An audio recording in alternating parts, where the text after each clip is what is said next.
اللهم صل على سيدنا ومولانا محمد وعلى آل محمد وصحبه وبارك وسلم صلاة وسلام عليك یا سیدی یا رسول اللہ. برادران اسلام، ہمارے مفتی نور الحسن صاحب مصباحی کی تقریر ایسی عمدہ تھی اور ایسی معلوماتی تھی کہ یہ چاہتی تھی کچھ دیر اور تقریر کریں تاکہ سب کو معلوم، ہمیں بھی معلومات ہو، آپ سب کو معلومات ہو.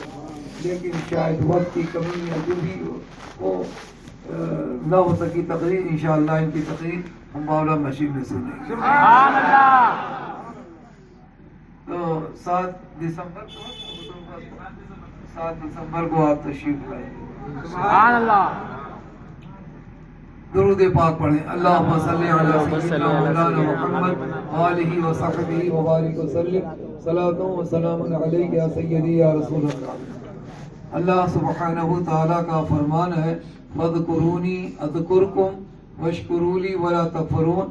اے میرے بندو، ایمان والوں سے اللہ فرما رہا ہے، اے میرے بندو تم لوگ میرا ذکر کرو، میں تمہارا چرچا کروں گا، تم میرا حق مانو، میرا شکر ادا کرو اور میری ناشکری نہ کرو.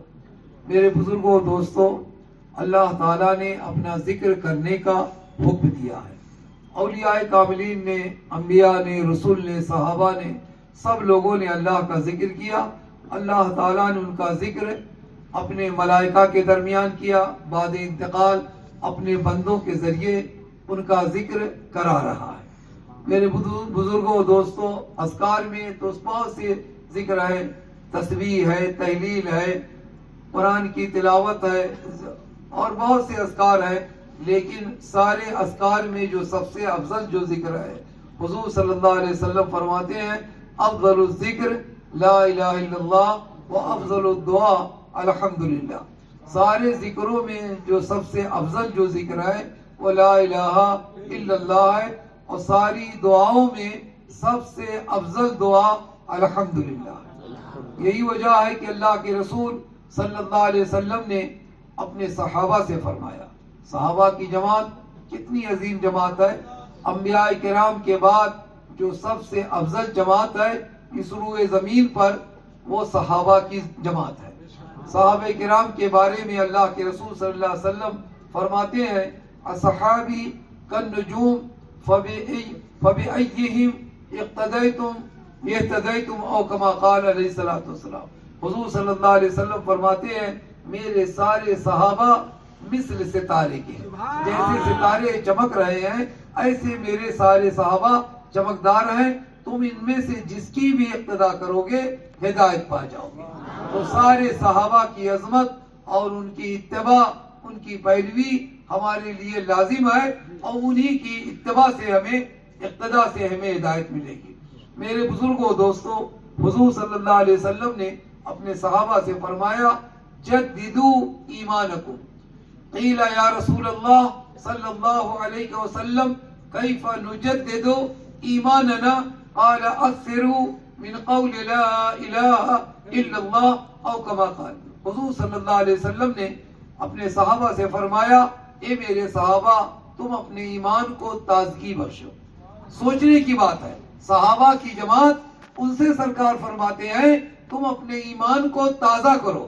صحابہ نے عرض کیا یا رسول اللہ صلی اللہ علیہ وسلم کیف نجدد ایماننا، ہم اپنے ایمان کو کیسے تازہ کریں؟ حضور صلی اللہ علیہ وسلم نے فرمایا تم لوگ کثرت کے ساتھ لا الہ الا اللہ پڑھا کرو. معلوم یہ ہوا اس کلمے کو پڑھنے کی تاکید حضور صلی اللہ علیہ وسلم نے صحابہ کو فرمائی، اور ساری امت کے لیے یہ تعلیم ہے کہ ساری امت اس کلمے کو پڑھے. خود حضرت آدم علیہ السلام اور جتنے انبیاء اور رسول آئے اسی کلمے کی تبلیغ کے لیے، اسی کلمے کی ترویج و اشاعت کے لیے آئے. حضور صلی اللہ علیہ وسلم خود کثرت کے ساتھ کلمے کو پڑھا کرتے تھے. بہرحال میرے بزرگوں دوستوں، اس کلمے کی برکت دیکھیں، سنیں کہ کلمے کی برکت کیسی ہے. حضرت سید الطائفہ جنید بغدادی رحمۃ اللہ علیہ، یہ حضور غوث اعظم رضی اللہ تعالیٰ عنہ کے پیران طریقت میں اولیاء کے سردار ہیں. آپ ایک مرتبہ خانہ کعبہ کی زیارت کے لیے چلے. آپ سواری پہ سوار ہوئے، آپ نے اپنی سواری کو مکے کی جانب ہانکا، لیکن سواری مکے کے بجائے شہر قسطنطنیہ کی جانب چل پڑی. آپ نے کوشش کی لیکن سواری نہ رکی. آپ جب شہر میں پہنچے قسطنطنیہ میں تو آپ نے دیکھا کہ جمع غفیر ہے, لوگ آپس میں بات چیت کر رہے ہیں. حضرت جنید بغدادی رحمۃ اللہ علیہ نے لوگوں سے پوچھا کہ کیا معاملہ ہے, تم لوگ ایک دوسرے سے محو کلام ہو. لوگوں نے کہا کہ بادشاہ کی لڑکی پر جنون کا دورہ پڑا ہے اور اس کے لیے معالج, حکیم, ڈاکٹر کی ضرورت ہے کہ کوئی معالج مل جائے, علاج کرنے والا اس کا علاج کر دے. حضرت سید الطائفہ جنید بغدادی رحمۃ اللہ علیہ نے فرمایا چلو ہم شہزادی کا علاج کریں گے. لوگ محل شاہی کی طرف لے کر کے حضرت جنید بغدادی رحمۃ اللہ علیہ کو لے کر چلے. جب آپ محل کے قریب گئے تو محل کے کمرے سے ایک آواز آتی ہے, اے بھائی, اے جنید, ہم تم کو اپنی طرف بلا رہے ہیں, ادھر بلا رہے ہیں, اور تم اپنی سواری کو مکے کی جانب بھاگ رہے ہو. بہرحال بادشاہ کے پاس لوگ حضرت جنید بغدادی رحمۃ اللہ علیہ کو لے کر گئے اور بادشاہ اس کوٹھری میں کہ جس میں لڑکی پڑی تھی, اس پر جنون کا دورہ پڑا ہوا تھا, لوگ لے کر کے حضرت جنید بغدادی کو لے کر اس کوٹھری کی جانب چلے. حضرت جنید بغدادی کی نگاہ لڑکی پر پڑی, پیر میں بیڑی پڑی تھی اور مجنونہ کیفیت اس پر طاری تھی. حضرت جنید بغدادی کو دیکھتی عرض کرتی, حضور میرا علاج کر دیجئے, میری بیماری کو دور فرما دیجئے. حضرت جنید بغدادی نے شہزادی سے فرمایا, پڑھ لا الہ الا اللہ محمد رسول اللہ. جیسے ہی لڑکی نے اس کلمے کو پڑھا, اللہ تعالیٰ نے حضرت جنید بغدادی کی برکت سے اور کلمہ طیبہ کی برکت سے کہتے اس کے جنون کو, پاگل پن کو دور فرما دیا. جیسے بچی ٹھیک ہو جاتی ہے, بادشاہ کہتا کتنا اچھا حکیم ہے, کتنا اچھا طبیب ہے کہ میری لڑکی کو ایک کلمہ پڑھا کر کے اس نے اچھا کر دیا. حضرت جنید بغدادی رحمۃ اللہ علیہ نے فرمایا, اے بادشاہ, تیری بھی روح مریض ہے, بیمار ہے, تو بھی اس کلمے کو پڑھ لے, کیونکہ بادشاہ ایمان والا نہیں تھا, تاکہ تو بھی شفا یاب ہو جائے. چنانچہ حضرت جنید بغدادی نے بادشاہ کو کلمہ پڑھایا, لا الہ الا اللہ محمد رسول اللہ. بادشاہ نے کلمہ پڑھا اور ساری رعایا نے کلمہ پڑھ کر کے سب نے ایمان کی دولت حاصل کر لیا. کہنے کا مطلب یہ ہے کہ لا الہ الا اللہ جہاں اس کے پڑھنے سے آدمی کو جنت حاصل ہوگی, ثواب ملے گا, قبر کی وحشت دور ہوگی, وہیں پر اس کے پڑھنے سے آدمی کی بیماریاں بھی دور ہوتی ہے. اگر آدمی یقین کے ساتھ اس کلمے کو پڑھ لے تو اللہ تعالیٰ اسے جسمانی, روحانی ساری شفا عطا فرما دے گا اور اس کلمے کو پڑھنے سے جنت عطا فرما دے گا. یہی وجہ ہے کہ اللہ کے رسول صلی اللہ علیہ وسلم نے فرمایا, یا ایھا الناس قولوا لا الہ الا اللہ فقد تفلحوا. اے لوگو, لا الہ الا اللہ کو پڑھ لو تو تم لوگ کامیاب ہو جاؤ گے. یہ سرکار نے بے ایمانوں سے فرمایا تھا اور پھر ایمان والوں سے بھی اس کی تاکید فرمائی کہ لوگوں اس کلمے کو پڑھو تو تمہارا ایمان تازہ ہو جائے گا. سرکار نے فرمایا لا الہ الا اللہ جنت کی کنجی ہے. تو میرے بزرگوں, دوستوں, ہمیں چاہیے اس کلمے کو پڑھیں. اور سرکار نے بھی فرمایا من قال لا الہ الا اللہ فقد دخل الجنہ, او کما قال, جو لا الہ الا اللہ محمد رسول اللہ کو پڑھ لے گا وہ یقیناً جنت میں داخل ہوگا. تو سوال اٹھتا ہے, سب لوگ کہیں گے کہ بہت سے لوگ کلمہ پڑھتے ہیں, سب جنتی ہیں. نہیں میرے بزرگوں, دوستوں, جنت میں وہی جائے گا جو اس کلمے کو پڑھ کر کے امام اعظم ابو حنیفہ, امام شافعی, امام مالک, امام احمد ابن حنبل کا عقیدہ رکھتے ہوئے, جس عقیدے کی ترجمانی ہمارے اور آپ کے امام اہل سنت اعلیٰ حضرت فاضل بریلوی نے فرمائی ہے, جو عقیدہ امام اعظم کا تھا, جو عقیدہ امام شافعی کا تھا, امام محمد کا تھا, امام ابی یوسف کا تھا, امام شافعی کا تھا, امام احمد ابن حنبل, امام مالک رضوان اللہ تعالی علیہم اجمعین کا جو عقیدہ تھا, اسی عقیدے کو ہم تک امام اہل سنت اعلیٰ حضرت فاضل بریلوی رحمت اللہ علیہ نے کہتے پہنچایا ہے, جسے ہم مسلک اعلیٰ حضرت کہتے ہیں. اگر اس عقیدے پر قائم رہ کر کے ہم کلمہ طیبہ کا ورد کریں تو یقیناً ہمیں جنت حاصل ہو جائے گی اور جنت مل جائے گی. تو میرے بزرگوں, دوستوں, حضور صلی اللہ علیہ وسلم نے فرمایا میرے سارے صحابہ مثل ستارے کے ہیں، ان میں سے تم جس کی بھی اقتدا کرو گے تو ہدایت پا جاؤ گے۔ تو حضرت ابو بکر صدیق رضی اللہ تعالیٰ عنہ سارے صحابہ میں سب سے افضل ہے۔ اس کے بعد جتنے بھی صحابی ہیں سب مثل ستارے کے ہیں، چاہے حضرت امیر معاویہ ہوں یا حضرت ابو ذر غفاری ہو، حضرت بلال حبشی ہو، سارے صحابہ مثل ستارے کے ہیں۔ ان میں سے تم جس کی بھی اقتدا کرو گے ہم کریں گے، وہ جو بھی کلمہ کو پڑھ کرے گا وہ ہدایت پائے گا اور جنتی ہو جائے گا۔ میرے بزرگوں، دوستوں، اور حضرت سیدنا حضرت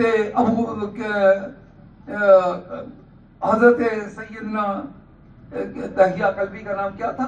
حضرت دحیہ کلبی، صحابی رسول دحیہ کلبی، حضرت دحیہ کلبی رضی اللہ تعالیٰ عنہ، یہ پہلے اسلام سے مشرف نہیں تھے۔ حضور صلی اللہ علیہ وسلم ان کے لیے دعا فرمایا کرتے تھے، اے اللہ تو دحیہ کے دل میں اسلام کی محبت پیدا فرما دے، وہ کلمہ پڑھ لیں۔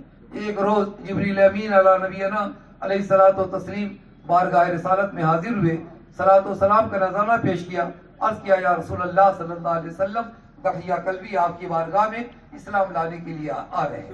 حضور صلی اللہ علیہ وسلم بہت خوش ہوئے، اور جیسے دحیہ کلبی آئے سرکار نے اپنی ردائے مبارکہ کو عذر شفقت کہتے ہیں ان کی دلجوئی کے لیے ان کے بیٹھنے کے لیے بچھا دیا۔ دحیہ کلبی نے حضور صلی اللہ علیہ وسلم کی چادر مبارکہ کو اپنی آنکھوں سے لگایا، سر پہ رکھا اور عرض کیا یا رسول اللہ صلی اللہ علیہ وسلم، میں آپ کی بارگاہ میں حاضر ہوا ہوں، آپ مجھے کلمہ پڑھا دیں۔ حضور صلی اللہ علیہ وسلم نے انہیں کلمہ طیبہ پڑھایا اور کلمے کی تلقین فرمائی، انہوں نے کلمہ پڑھا۔ اس کے بعد رونے لگے دحیہ کلبی، سرکار نے فرمایا کیوں روتے ہو؟ عرض کیا رسول اللہ صلی اللہ علیہ وسلم، میں نے بڑا گناہ کیا۔ حضور صلی اللہ علیہ وسلم نے فرمایا دحیہ کلبی، جب آدمی کلمہ پڑھ لیتا ہے، اسلام میں داخل ہو جاتا ہے، اللہ اس کے گزشتہ سارے گناہوں کو معاف فرما دیتا ہے۔ سبحان اللہ۔ عرض کیا رسول اللہ صلی اللہ علیہ وسلم، میں نے بڑا گناہ کیا، چاہے اللہ تعالیٰ یہ حکم دے دے کہ میں قتل کر دیا جاؤں تو بھی میں راضی ہوں، میرے مال و اسباب کو اللہ کی راہ میں لٹا دیا جائے میں راضی ہوں، بس اللہ میری مغفرت فرما دے۔ سرکار صلی اللہ علیہ وسلم نے فرمایا دحیہ کلبی، تم نے کیا گناہ کیا ہے کہ تم اتنا پریشان ہو؟ عرض کیا رسول اللہ صلی اللہ علیہ وسلم، میں اپنے قبیلے کا سردار تھا، میں نے اپنے قبیلے کی 70 بچیوں کو زندہ درگور کیا ہے، یعنی مار ڈالا ہے، قتل کیا ہے۔ حضور صلی اللہ علیہ وسلم نے جب یہ سنا تو سرکار حیرت میں پڑ گئی، اتنا بڑا مجرم۔ حضرت دحیہ کلبی کے بارے میں سرکار سوچنے لگے۔ جبریل امین علی نبینا علیہ الصلوۃ والتسلیم حاضر خدمت ہوتے ہیں، عرض کرتے ہیں یا رسول اللہ صلی اللہ علیہ وسلم، اللہ سبحانہ تعالیٰ آپ پر سلام بھیجتا ہے اور فرماتا میرے حبیب سے کہہ دو اے جبرائیل، دحیہ کلبی نے جو ایک مرتبہ لا الہ الا اللہ محمد رسول اللہ پڑھا ہے، ان کے سارے گناہوں کو جو اب تک انہوں نے شرک کیا اور جو بچیوں کا قتل کیا ہے، ایک مرتبہ کلمہ پڑھنے کی برکت سے اللہ نے سارے گناہوں کو معاف فرما دیا۔ سبحان اللہ، سبحان اللہ۔ حضور صلی اللہ علیہ وسلم خوشی سے رونے لگے، سارے صحابہ خوش ہو گئے۔ سرکار نے فرمایا اگر دحیہ کلبی نے ایک مرتبہ کلمہ پڑھا، اللہ نے اس کے گناہوں کو بخش دیا، تو میرا امتی اگر اس کلمے کو پڑھتا ہوا مرے گا تو کیوں نہیں جنت میں جائے گا؟ لیکن شرط یہ ہے کہ کلمہ پڑھنے والا مسلک اہل سنت کا ہو، چاہے وہ حنفی ہو، شافعی ہو، مالکی ہو، حنبلی ہو، کوئی بھی ہو، لیکن جب تک وہ سچا حنفی نہیں اس وقت ہوگا سچا شافعی، سچا مالکی، سچا حنبلی، سچا قادری، چشتی، نقشبندی، سہروردی، رفاعی، قلندری، مجددی، اشرفی، رضوی اس وقت سچا ہوگا جب صحیح طریقے سے وہ مسلک اہل سنت، مسلک اعلی حضرت پر۔ سبحان اللہ، سبحان اللہ۔ اعلی حضرت، اعلی حضرت، اعلی حضرت، اعلی حضرت زندہ باد۔ آج کا دور تو ایسا ہو گیا ہے، آدمی اپنے کو کہتا ہم حنفی ہیں، سنی ہیں، شافعی ہیں، مالکی ہیں، حنبلی ہیں، کوئی کہتا ہم قادری ہیں، کوئی کہتا صابری ہیں، کوئی نقشبندی ہے۔ اس طریقے سے سب لوگ کہتے ہیں تو کیسے؟ جو امام اعظم ابو حنیفہ کا عقیدہ تھا، امام شافعی کا تھا، امام مالک کا تھا، غوث اعظم کا تھا، خواجہ اجمیری کا تھا، خواجہ بہاؤالدین نقشبند کا تھا، وہی عقیدہ تحریر کے ذریعے، تقریر کے ذریعے، تلامذہ کے ذریعے اعلیٰ حضرت نے ہم کو عطا فرمایا۔ سبحان اللہ سبحان اللہ۔ دیکھیں اولیاء کا عقیدہ کیا ہے۔ حضرت خواجہ بہاؤالدین نقشبند، اب بہت سے دیوبندی اپنے کو نقشبندی مجددی لکھتے ہیں، اعلیٰ حضرت کا بھی یہ عقیدہ ہے۔ حضرت خواجہ بہاؤالدین نقشبند رحمۃ اللہ علیہ تفصیلی واقعہ ہے، میں مختصر عرض کروں۔ بارگاہ غوثیت میں ان کے قبر انور پہ حاضری کے لیے گئے، سلام کا نذرانہ پیش کیا، غوث اعظم کی بارگاہ عرض کرتے ہیں، اے دستگیر عالم دستم چنا بگیر، دستم چنا بگیر کی گوین دستگیر۔ یہ کون کہہ رہا؟ یہ محمود طریقہ کہہ رہے ہیں، خواجہ خواجگان کہہ رہے ہیں، خواجہ بہاؤالدین نقشبند کہہ رہے ہیں، جن کے بارے میں لکھا لوگوں نے کہ بارگاہ رسالت سے آپ کو بزرگی حاصل ہوئی کہ آپ کے بارے میں کہا گیا کہ 100 کوس تک چاروں طرف اگر کوئی مومن تمہاری قبر کے دفن کیا جائے گا اسے بخش دیا جائے گا۔ سبحان اللہ سبحان اللہ۔ انہیں خواجہ خواجگان کہا گیا ہے، امام الطریقہ کہا گیا ہے، بلا گردہ کہا گیا ہے۔ یہ غوث اعظم کی قبر پہ جاتے ہیں۔ اگر بزرگوں کی بارگاہ میں جانا شرک ہوتا، ناجائز ہوتا، تو امام الطریقہ خواجہ بہاؤالدین نقشبند کیوں جاتے؟ اور جا کر کے کیا عرض کرتے ہیں، اے دستگیر عالم دستم چنا بگیر، اے سارے عالم کی مدد کرنے والے آپ ہماری ایسی مدد کیجئے، دستگیر اے دستگیر عالم دستم چنا بگیر، دستم چنا بگیر کی گوئے دستگیر، جیسا کہ لوگ آپ کو دستگیر کہتے ہیں۔ سبحان اللہ سبحان اللہ۔ غوث اعظم تو انتقال کر چکے ہیں، پردہ کر چکے ہیں، وفات پا چکے ہیں، قبر میں ہیں۔ پتہ یہ چلا کہ خواجہ بہاؤالدین نقشبند کا یہ عقیدہ تھا، غوث اعظم اپنی حیات ظاہری میں دستگیر عالم تھے، قبر میں لیٹ کر کے دستگیر عالم آئے، قیامت کے دن بھی دستگیر عالم آئے۔ سبحان اللہ نعرہ تکبیر، نعرہ رسالت، فیضان حضور ثریا۔ حضرت غوث اعظم قبر میں سے فرما رہے ہیں، اے نقشبند عالم نقش چنا بے بند، نقش چنا بے بند کہ گویند نقشبند، اے اللہ کے نام کا نقش باندھنے والے بہاؤالدین، ایسا نقش باندھو جیسا کہ لوگ تم کو بہاؤالدین نقشبند کہتے ہیں۔ یہی مسلک اعلیٰ حضرت ہے کہ اولیاء غوث اعظم، خواجہ اجمیری، خواجہ بہاؤالدین نقشبند، سید احمد کبیر رفاعی زندگی میں دستگیری فرماتے رہے، قبر میں لیٹ کر کے دستگیری کرتے ہیں، قیامت کے دن انشاءاللہ دستگیری فرمائیں گے۔ وآخر دعوانا ان الحمدللہ۔ بسم اللہ الرحمن الرحیم۔ بسم اللہ الرحمن الرحیم۔ سبحان اللہ وبحمدہ، سبحان اللہ العظیم وبحمدہ، نستغفر اللہ، صلی اللہ علی حبیبہ سیدنا محمد وآلہ وصحبہ وبارک وسلم، صلاۃ و سلام علیک یا سیدی یا رسول اللہ یا رحمان یا رحیم یا کریم یا غفور یا غفار یا کارساز یا شافی یا ہادی یا حی یا قیوم برحمتک نستغیث۔ مولا کریم تو اپنے فضل و کرم سے اپنے پیارے حبیب حضور نبی کونین صلی اللہ علیہ وآلہ وسلم کے صدقے و طفیل میں، جملہ انبیاء و مرسلین علیہم الصلاۃ و تسلیم کے صدقے میں، آل و صحاب کے صدقے میں، حضور غوث جیلہ کی غوثیت کبریٰ کے صدقے میں ہم سب کی حاضری کو قبول فرما لے۔ ہم حاضرین کے گھر والوں کو ہدایت، ایمان، شفا، صحت، سلامتی عطا فرما، صراط مستقیم پر گامزن فرما، دینی دنیاوی اخروی نعمتوں سے مالا مال فرما، دنیا اور عقبہ کی ذلت و رسوائی سے بچا لے، ہم سب کو جسمانی روحانی شفاء کلی عطا فرما دے۔ مولا سارے حاضرین کے جملہ جائز مقاصد کو پورا فرما دے۔ مولا ہم سب کو مسلک اہل سنت، مسلک اعلیٰ حضرت پر قائم و دائم فرما۔ سبحان ربک رب العزت عما یصفون وسلام علی المرسلین والحمد للہ۔